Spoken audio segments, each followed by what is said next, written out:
नमस्कार मंडळी, मी ज्योती रेसिपीज मराठीमध्ये तुम्हा सर्वांचं मनापासून खूप खूप स्वागत आहे।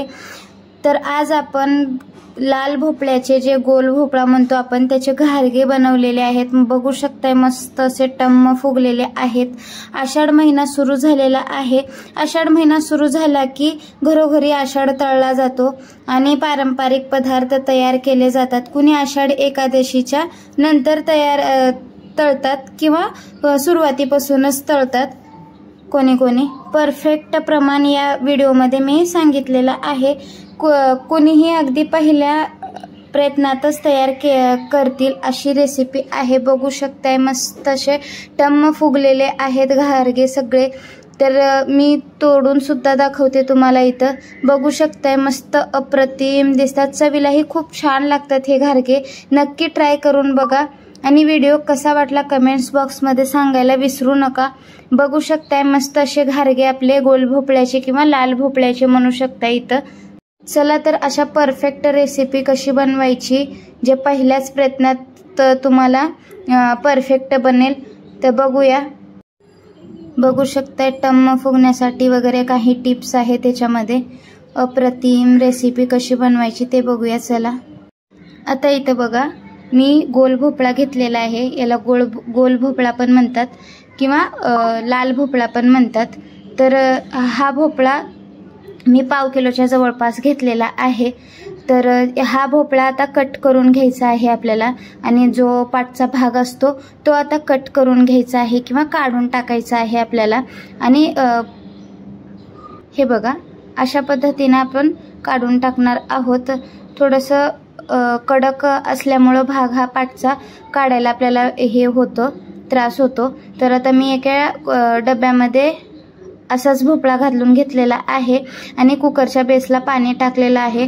आपण भोपळ्याच्या डब्यामध्ये पाणी अजिबात टाकणार नाही, असाच भोपळा वाफवून घेणार आहोत। त्याची चव टिकून राहते यासाठी ही टिप्स आहे। तर बघू शकताय मी इथं भोपळ्याच्या डब्यामध्ये पाणी अजिबात घातलेलं नाही, तसंच भोपळा ठेवलेला आहे। आणि आता कुकरचं झाकण लावून आपण गॅसवर एक 4 ते 5 शिट्ट्या करून घेणार आहोत। मीडियम गॅस करायचा आहे, जास्त हाय लेवलला आपल्याला गॅस ठेवायचा नाही। तर बघू शकता 4 ते 5 शिट्ट्याच्या नंतर आता कुकर थंड झालेला आहे आणि बघू शकताय मस्त असं भोपळा आता आपला वाफवून झालेला आहे। चाकूच्या मदतीने आपण असं बघू शकताय।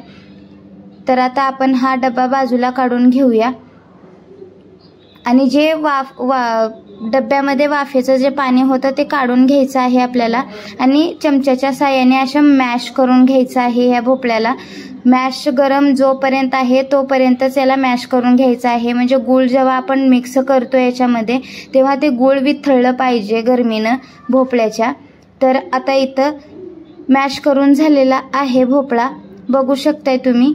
तर आता इथं कप किंवा वाटीच्या साहाय्याने आपण हे गर मोजून घेणार आहोत भोपळ्याचा आणि मोजल्याच्या नंतर ह्याच कपाने आपल्याला गूळ मोजून घालायचा आहे। जेवढा भोपळा आहे आपला तेवढाच आपल्याला गूळ घालायचा आहे याच्यामध्ये।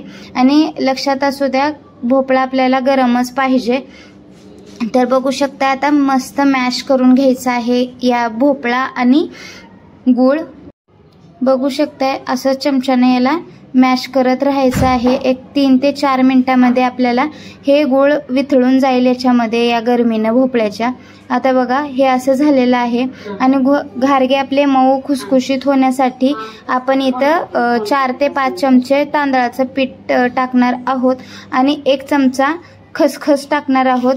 1-2 चमचे नाश्त्याच्या चमच्याने 2 चमचे आपण खसखस टाकलेला आहोत याच्यामध्ये आणि चिमटीत बसेल इतकं मीठ टाकायचं आहे याच्यामध्ये। कोणत्याही गुळाच्या पदार्थामध्ये थोडंसं चिमटीत बसेल इतकं मीठ टाकलं तर पदार्थाला खूप छान चव येते म्हणतात। आणि इथं जायफळची पूड टाकलेली आहे मी, विलायचीची पूड सुद्धा टाकू शकताय। आता हे जे मिश्रण आहे आपलं याच्यामध्ये जेवढं मावेल तेवढं आपल्याला गव्हाचं पीठ टाकून घ्यायचं आहे। प्रमाण आता हेच आहे आपल्याजवळ आणि घट्टसर असं पिठाचा गोळा मळून घ्यायचा आहे आपल्याला।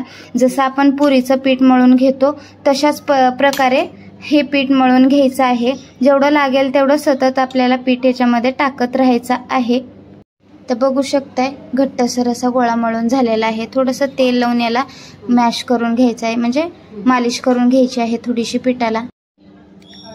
आणि या पिठाला भिजत वगैरे घालायची काहीच गरज नाही. लगेच घारगे बनवायला घेऊया आपण. छोटे छोटे असे जेवढे घारगे लाटायचे आहेत तेवढे आपण इथं उंडे बनवून घेऊया किंवा बॉल्स बनवून घेऊया. लिंबाच्या आकारा इतके आपण बॉल्स बनवून घेणार आहोत. बघू शकताय तुम्ही. आता बघा इथं छोटासा असा गोळा घ्यायचा आणि मी पिठात बुडवून लाटत आहे. तुम्ही तेलसुद्धा लावून लाटू शकता याच्यामध्ये. आणि पुरी इतका जाडीपणा आपल्याला ठेवायचा आहे या घारग्यांचा. बघू शकताय जास्त मोठे करायचे नाहीत आपल्याला घारगे. छोटे छोटे लाटून घ्यायचे आहेत आणि पुरीच्या इतकं जाडी याची ठेवून द्यायची आहे. तर बघू शकताय जाडी तुम्ही इथं. अशाच पद्धतीने सगळे घारगे लाटून घ्यायचे आहेत इथं. हे बघा. आता इथं तेलाचा तापमान म्हणलं तर खूप कडकडीत धूर उठेपर्यंत आपल्याला तेल गरम करून घ्यायचं नाही. मीडियम हे करायचं आहे. गोळा टाकून बघायचा. असा पटकन वरती आला की तेलाचा तापमान परफेक्ट आहे असं समजून जायचं. बघू शकता इथं मी दाखवतेच आहे तुम्हाला.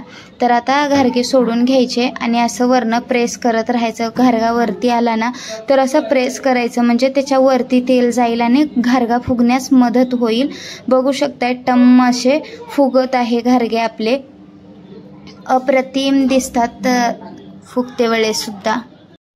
आणि जास्त तेलाचा तापमान जर झाला तर गॅस थोडीशी कमी ठेवायची. मीडियम गॅस करून आपल्याला घारगे तळून घ्यायचे आहेत आपल्याला. तर आता इथं मी घारगा सोडलेला आहे तेलामध्ये, पण ह्याचा जास्त ब्राऊन कलर करायचा नाही आपल्याला.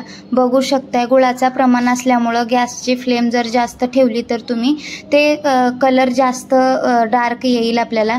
जास्त डार्कचे घारगे आपल्याला काढायचे नाहीत. बघू शकताय प्रत्येक घारगा सोडलेला तो टम्म असा फुगत आहे. अशाच पद्धतीनं बनवून पहा. सोडलेला घारगे सगळे आपले फुगत आहेत टम्म असे. बघू शकताय अप्रतिम. अशाच नवनवीन पारंपरिक रेसिपीसाठी चॅनलला नक्की सबस्क्राईब करा.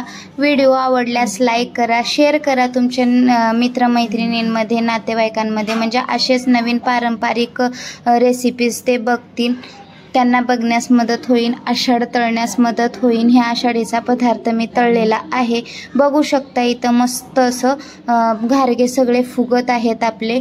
चला तर परत भेटूया अशाच एका मराठमोळ नवीन रेसिपी सोबत. तोपर्यंत धन्यवाद.